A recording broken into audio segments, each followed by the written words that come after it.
നമ്മൾ ഉണ്ടാക്കാൻ പോകുന്നത് മലയാളികൾക്ക് സ്വന്തമായ പുട്ട് ഉണ്ടാക്കാൻ അറിയാത്ത പിള്ളേർക്ക് വേണ്ടിയിട്ടാണ് ഈ വീഡിയോ. നല്ല അസൽ സോഫ്റ്റ് പുട്ട്. ആദ്യമായിട്ട് നിങ്ങൾ കുക്കിംഗ് തുടങ്ങുമ്പോൾ നമുക്ക് നമ്മുടെ നാടൻ വിഭവങ്ങളൊക്കെ പഠിക്കണമെന്ന് ആഗ്രഹം ഉണ്ടാവും, ഉണ്ടാക്കണമെന്ന് ആഗ്രഹം ഉണ്ടാവും. പുറത്തൊക്കെ പോയി പഠിക്കണ പിള്ളേരോ അല്ലെങ്കിൽ ജോലി ചെയ്യണ ആദ്യമായിട്ട് വീട്ടിൽ നിന്ന് മാറി നിൽക്കുമ്പോൾ നമുക്ക് പുട്ടും കടലയും അല്ലെങ്കിൽ പുട്ടും മുട്ടക്കറിയൊക്കെ കഴിക്കാൻ തോന്നുമ്പോൾ പുട്ടുണ്ടാക്കണ്ടേ. അപ്പോൾ ഈ വീഡിയോ കാണാൻ നമുക്ക് നല്ല സോഫ്റ്റായിട്ട് നല്ല പെർഫെക്റ്റ് പുട്ടുണ്ടാക്കാം. അപ്പോൾ മക്കളെ തുടങ്ങാം. നമുക്ക് ആദ്യം ഇതിനു വേണ്ടി ആവശ്യമുള്ളത് 1/4 കപ്പ് അരിപ്പൊടി.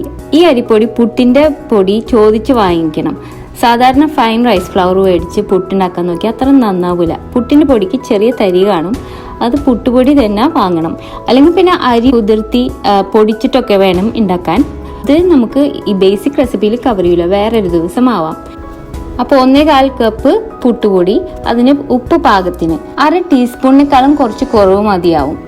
പിന്നെ പുട്ടുപൊടി എന്നും പറഞ്ഞ് ചില ബ്രാൻഡ്സ് വാങ്ങിക്കാൻ കിട്ടുന്നതിൽ ചിലപ്പോൾ ഉപ്പ് ഉണ്ടാവും, അപ്പോൾ നോക്കിയിട്ട് വേണം ചേർക്കാൻ.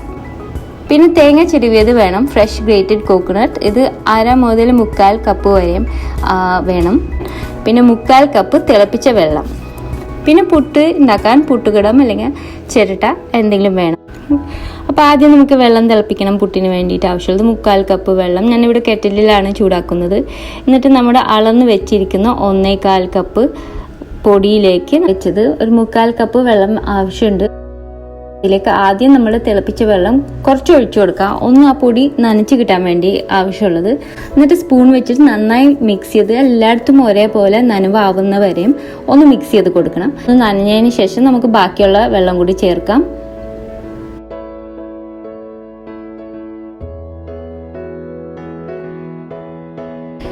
ഈ വലിയ കട്ടകളൊക്കെ ഒന്ന് ഉടഞ്ഞു കിട്ടണ വരെ നന്നായിട്ടൊന്ന് മിക്സ് ചെയ്യണം. അതുപോലെ ആ നനവ് എല്ലായിടത്തും ഒരേപോലെ ആയി കിട്ടണം.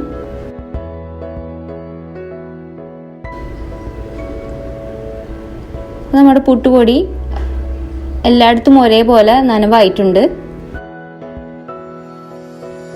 അപ്പൊ ഇനി നമ്മുടെ 1/2 മുതൽ 3/4 കപ്പ് വരെയും തേങ്ങ ചിരവിയത്, ഒരു 1/2 കപ്പിൽ കുറച്ച് കൂടുതൽ മതിയാവും, അത് ചേർത്ത് കൊടുക്കുകയാണ്.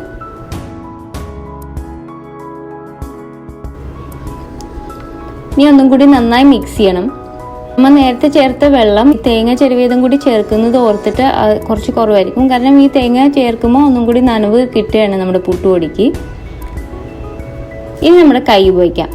കൈ വെച്ച് ലൈറ്റായിട്ട്, ഒരുപാട് പ്രഷർ ഉപയോഗിക്കാതെ ഇങ്ങനെ ഉടച്ചു കൊടുക്കണം. ലൈറ്റായിട്ടുള്ള മൂവ്മെന്റ്സ് വെച്ചിട്ട് ഇതുപോലെ ഇങ്ങനെ പൊട്ടിച്ചു കൊടുക്കണം ആ ഓരോ ചെറിയ തരികളൊക്കെ. അപ്പോൾ നല്ല സോഫ്റ്റ് പുട്ടുപൊടി ആയി കിട്ടും.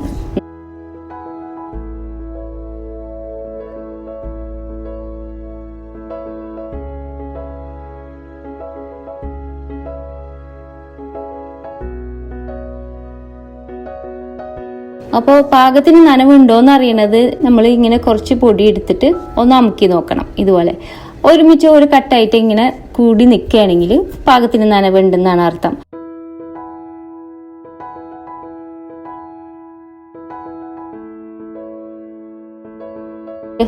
എല്ലാ ലംപ്സും കട്ടകളൊക്കെ നമുക്ക് പൊട്ടിച്ചു കൊടുക്കണം. നല്ല സോഫ്റ്റ് ആയിട്ട് കിട്ടണം. വലിയ വലിയ തരികളും വലിയ കട്ടകളും ഒന്നും ഉണ്ടാവരുത്. ഈ ഒരു പാകം ആണ് നമ്മൾ നോക്കുന്നത്. അങ്ങനെ കിട്ടിക്കഴിഞ്ഞാൽ നമുക്കിനി വേഗം പുട്ടുണ്ടാക്കണം. ഒരുപാട് നേരം കൂടുതൽ വെച്ചാൽ നമ്മുടെ പുട്ടുപൊടിയോ ഉണങ്ങിപ്പോവും, അപ്പം അത്ര നല്ല പുട്ടാവില്ല. ഇനി പുട്ട് ഏറ്റവും നന്നായി കിട്ടണമെങ്കിൽ നമുക്ക് ചെറിയ പ്രോസസ്സറിൽ അല്ലെങ്കിൽ മിക്സി ജാറിലിട്ടിട്ട് 2-3 സെക്കൻഡ് വെച്ചിട്ട് ഒന്ന് അടിച്ചെടുക്കണം നമ്മുടെ പൊടി. അത് ഒരുമിച്ച് ചിലപ്പോൾ പറ്റൂല. ചെറിയ മിക്സി ജാറാണ് നല്ലത് വലുതിനേക്കാളും. ചെറുതിലിട്ട് ചെറിയ അളവിൽ തന്നെ ഇട്ടിട്ട് നമുക്ക് ഇതൊന്ന് കറക്കിയെടുക്കണം. ഒട്ടും തന്നെ കൂടുതൽ നേരം കറക്കരുത്, 2-3 സെക്കൻഡ് മതിയാവും. അതും നമ്മുടെ മിക്സി ജാർ ഒരുപാട് നിറയ്ക്കരുത്. മിക്സിയുടെ ഒരു 1/4 ഭാഗം അല്ലെങ്കിൽ അര ഭാഗം വരെ നിറയാൻ പാടുള്ളൂ പൊടി. എന്നിട്ട് 2-3 സെക്കൻഡ് ഒന്ന് പൾസ് ചെയ്ത് 2-3 പൾസ് ചെയ്തെടുത്താൽ മതി. അപ്പോൾ ഇനിയിപ്പോൾ ഇതിൻ്റെ ടെക്സ്ചർ നോക്ക്, ഭയങ്കര സോഫ്റ്റാണ്. തൊടുമ്പോൾ ഈ ഒരു പാകമാണ് നമുക്ക് വേണ്ടത്. അപ്പോൾ അത് ചെറിയ ബാച്ചസിലായിട്ട് നമ്മുടെ പൊടി തീരുന്ന വരെ നമുക്ക് ചെയ്തെടുക്കണം. 1/4 കപ്പ് പുട്ടുപൊടി എന്ന് പറഞ്ഞാൽ ഒരു 2 അഡൾട്ട്സിനൊക്കെ കഴിക്കാനുള്ള അളവുണ്ടാവും. ഇനി നമ്മുടെ പുട്ടുകുറ്റി, കുടത്തിൽ വെള്ളം ഒഴിക്കാം. പ്രഷർ കുക്കറിലും ഇങ്ങനെ വെക്കുന്ന കുറ്റിയുണ്ട്, അതാണെങ്കിൽ പ്രഷർ കുക്കറിൽ വെള്ളമൊഴിച്ച് വെള്ളം നന്നായി തിളച്ചതിന് ശേഷം നമുക്ക് പുട്ടുകുറ്റിയിൽ പുട്ടുപൊടി ഇട്ട് കൊടുത്ത് തുടങ്ങാം. അപ്പോൾ കുറ്റിയുടെ അടിയിൽ നമ്മൾ ഈ ചില്ലിട്ട് കൊടുക്കുന്നുണ്ട്. ഇനി ആദ്യം നമുക്ക് കുറച്ച് തേങ്ങ ചെരുവിയത് ഇട്ട് കൊടുക്കണം. ഒരുപാട് കനത്തിലിടരുത്, ഒരു ലൈറ്റ് തിൻ ലെയർ ആ ചില്ലിൻ്റെ മുകളിൽ ഇടാൻ വേണ്ടിയിട്ടാണ്. ഇതിട്ടില്ലെങ്കിൽ നമ്മുടെ പുട്ടിന് നന്നായിട്ട് ആവി കയറൂല.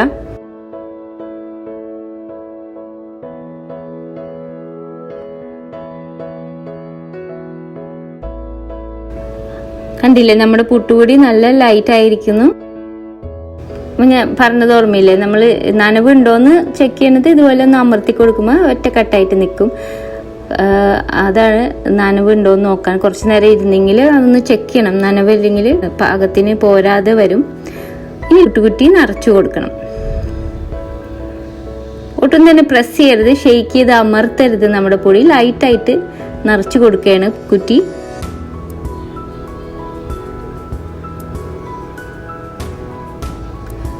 നമുക്ക് വലിയ പുട്ടുകുറ്റിയാണെങ്കിൽ നടുക്ക് ഒരു ലെയർ തേങ്ങയും കൂടി ഇട്ട് കൊടുക്കാം. ഇത് ഞാൻ ഉപയോഗിക്കുന്ന ഒരു ചെറിയ പുട്ടുകുറ്റിയാണ്, അതുകൊണ്ട് അടിയിലും മുകളിലും മാത്രം തേങ്ങ ഇട്ട് കൊടുക്കുന്നുള്ളൂ. അത് പൊടിയായിട്ട് തന്നെ ഇരിക്കും. അപ്പം നമ്മുടെ പുട്ടുകടത്തിലത്തെ വെള്ളം തിളയ്ക്കുന്നുണ്ട്. ഇനി നമുക്ക് പുട്ടുകുറ്റി വെച്ച് കൊടുക്കാം. ഇനി നമുക്കിത് ഒരു ടൈമർ വെക്കാം. ഒരു 5 മിനിറ്റ് 5 7 മിനിറ്റ് വരെയൊക്കെ ആവും. ചിലപ്പോൾ അത് കുറ്റിയുടെ സൈസ് അനുസരിച്ചിട്ടിരിക്കും. എന്നിട്ട് സ്ട്രോങ് ആയിട്ട് സ്റ്റഡി ആയിട്ട് ഇതുപോലെ ആവി നേരെ മുകളിലേക്ക് പോകണം. തടസ്സങ്ങളില്ലാണ്ട് ആവി വരുന്നത് കാണുമ്പോൾ പുട്ട് റെഡിയാണെന്നാണ് അർത്ഥം.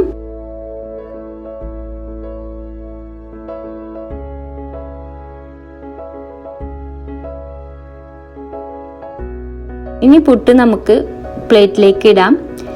പുട്ട് ഇതുപോലെ കുത്തി പുറത്തേക്ക് ആക്കുമ്പോൾ ഫേമായിട്ട് ഒറ്റ കുത്തിന് ഇറക്കാൻ നോക്കണം.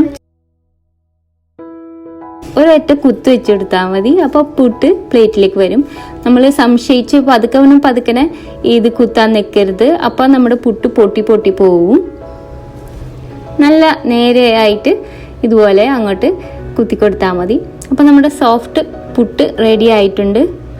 നല്ല ആവി വരുന്നുണ്ട്. കഴിക്കാൻ റെഡിയായി. ഇത് 2 പേർക്കുള്ള പുട്ടാണ്.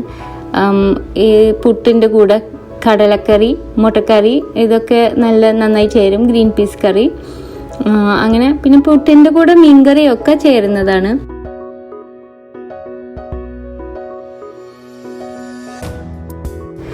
അപ്പോൾ ഈ ബേസിക് റെസിപ്പി വീഡിയോ ചിലർക്ക് ഉപകാരമാവുമെന്ന് വിചാരിക്കുന്നു. അടുത്ത പ്രാവശ്യം വീണ്ടും ഒരു നല്ല റെസിപ്പി ആയിട്ട് വരുന്നത് വരെ thanks for watching and bye from Shana. Recipes with Shana subscribe ചെയ്യാത്തവർ സബ്സ്ക്രൈബ് ചെയ്യുക. സബ്സ്ക്രിപ്ഷൻ ഫ്രീ ആണ്.